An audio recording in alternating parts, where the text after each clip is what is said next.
بات یہ عرض کر رہا تھا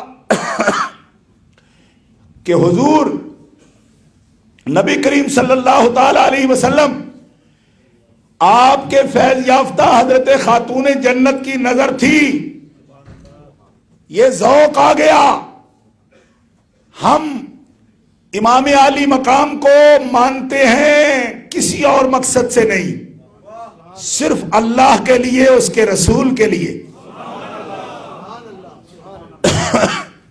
پھر کہوں گا ذرا اس پر توجہ کیجئے، ہم یزید پر لعنت کرتے ہیں تو کوئی سیاسی مقصد نہیں ہے ہمارا، نوٹ کرو یہ بات، یزید پر لعنت کرنے میں ہمارا کوئی سیاسی مقصد نہیں ہے، ہم ہر اس یزید پر لعنت کرتے ہیں جو رسول اور آل رسول کی شان کو نہیں مانتا، ہم ہر اس یزید کے مخالف ہیں۔ سنو، آج آپ کے سامنے شہادت کانفرنس میں عرفان مشہدی وہ حقیقت پیش کر رہا ہے جس پر میں آپ سے عہد لوں گا کہ یزیدیت آج ختم نہیں ہوئی۔ صحابہ کو برا کہنے کی ضرورت جن کو پڑتی ہے وہ بہت چھوٹے دماغ کے لوگ ہیں۔ یزید کی پارٹی کوئی مر تو نہیں گئی، آج خود زندہ موجود ہے، تم کیوں الٹرا ساؤنڈ کر کر کے پکڑ رہے ہو کہ پتہ نہیں وہ ہوگا، پتہ نہیں یہ ہوگا؟ یہ ہیں اس کی پارٹی کے لوگ جو خود دعویٰ کر رہے ہیں کہ ہم اس کے ہیں۔ یہ کتاب میرے ہاتھ میں ہے، اس کتاب کا ٹائٹل اگر پڑھوں تو آپ کو سمجھ آ جائے گی کہ کون ہیں یزید والے۔ امیر المومنین سیدنا یزید رضی اللہ تعالیٰ عنہ، قرآن و حدیث، صحابہ اکرام کے مسلک اور تاریخ کی روشنی میں، وصلی اللہ امیر المومنین یزید و احسن الجزا، یہ ٹائٹل ہے اس کا، ذرا نوٹ کریں آپ۔ میں ان کو پوچھتا ہوں کہ تم کیوں گدلے پانی میں مچھلیاں پکڑتے کی کوشش کرتے ہو؟ کنڈی تو تب ڈالو نا کہ جب تیرا شکار پہلے ہی کنارے پر نہ پڑا ہو۔ بھائی کنڈی ڈالنے کی ضرورت تو تبھی پڑتی ہے جب گہرائی سے کوئی چیز پکڑنی ہو۔ جب اگلے خود مانتے ہیں کہ ہم یزیدی ہیں تو تم کس یزیدی کی تلاش میں ہو؟ یہ کتاب تمہارے پاس نہیں ہے؟ یہ اس کو امیر المومنین کہتے ہیں، سیدنا کہتے ہیں، رضی اللہ عنہ کہتے ہیں، اور اس پر درود بھیج رہے ہیں باقاعدہ صلی اللہ، کہ اللہ کا سلام ہو کس پر؟ یزید پر۔ اور جب میں بات کرتا ہوں تو لوگ مجھے بھی کہتے ہیں کہ بڑی ٹیڑھی قسم کی تمہاری تقریر ہو جاتی ہے۔ بھئی ہوتی تب ہے جب کوئی چیز ہم نے دیکھی ہوئی ہے، آپ نے دیکھی ہوئی نہیں ہے۔ اب میں آپ کو صرف یہ بتانا چاہتا ہوں کہ اس خدمت کو انجام دینے والے لوگ کون ہیں۔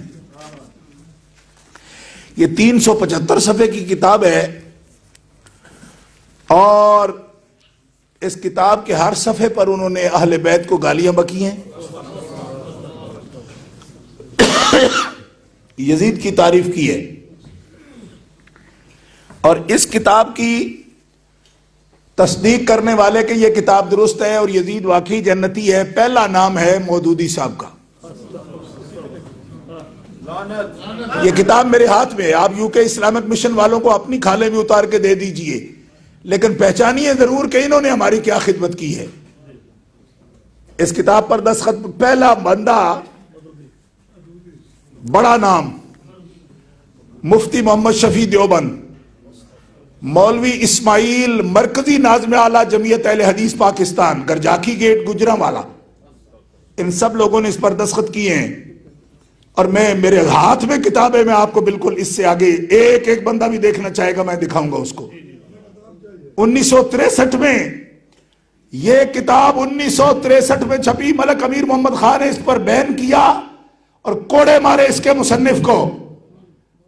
آج بھی پورے پاکستان میں دیوبند جماعت کا جو پورے مدارس کا بورڈ ہے، اس کا جو جنرل سیکرٹری ہے، اس کا دادا مولوی خیر محمد جالندری، اس کے بھی اس پر دستخط موجود ہیں، اور یہ سب یزید کو مغفور اور جنتی کہہ رہے ہیں۔ اس طرح خام خواہ کا روڑا ڈالنے کا کیا فائدہ کہ صرف ہم دشمن نہ پہچانے اور محبت اس کو سمجھے کہ نعرے لگا دو، رو دو، اس سے محبت ادا ہو گئی۔ آج بھی یزیدی موجود ہے اور یزید لا ولد نہیں ہے، اب در نہیں گیا، اس کی نسل ابھی بھی جائز ناجائز موجود ہے۔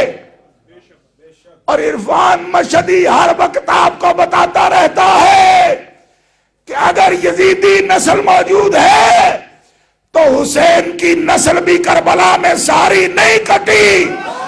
جن کی رگوں میں کربلا والے کا خون ہے وہ آج بھی میدان کربلا میں موجود ہے۔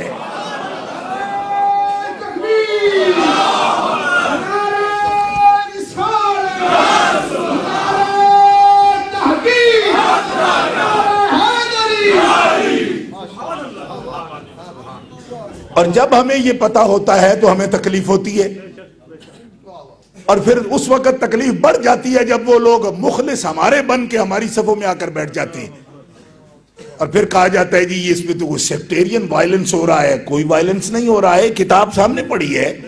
یا آپ کہتے ہیں فریڈم ہے، جی فریڈم کس بات کا ہے؟ جب ہم ایویڈنس سے بات کرتے ہیں تو پھر بھی کوئی بات سننے کے لیے تیار نہ اور کہے جی بات کرنی نہیں چاہیے۔ میں پوچھتا ہوں ان لوگوں کو کیا اس پر دستخط کرنے چاہیے تھے؟ کیا تصدیق کرنی چاہیے تھی؟ کیا ان کو پتا نہیں تھا کہ یزید کون ہے؟ بولو۔ اتنے بزرگ جمیر جنہوں نے 30 جلدوں میں قرآن کی تفسیر لکھی، ان کو یہ پتا نہیں تھا کہ یزید کون ہے؟ معلوم ہوا کہ الاناء یترشح بما فیہ، برتن سے وہی کچھ چھلکتا ہے جو اس کے اندر ہوتا ہے۔ میں نے کہا نجدی بدماشو، تم رسول کے بھی دشمن ہو، تم اس کی آل کے بھی دشمن ہو۔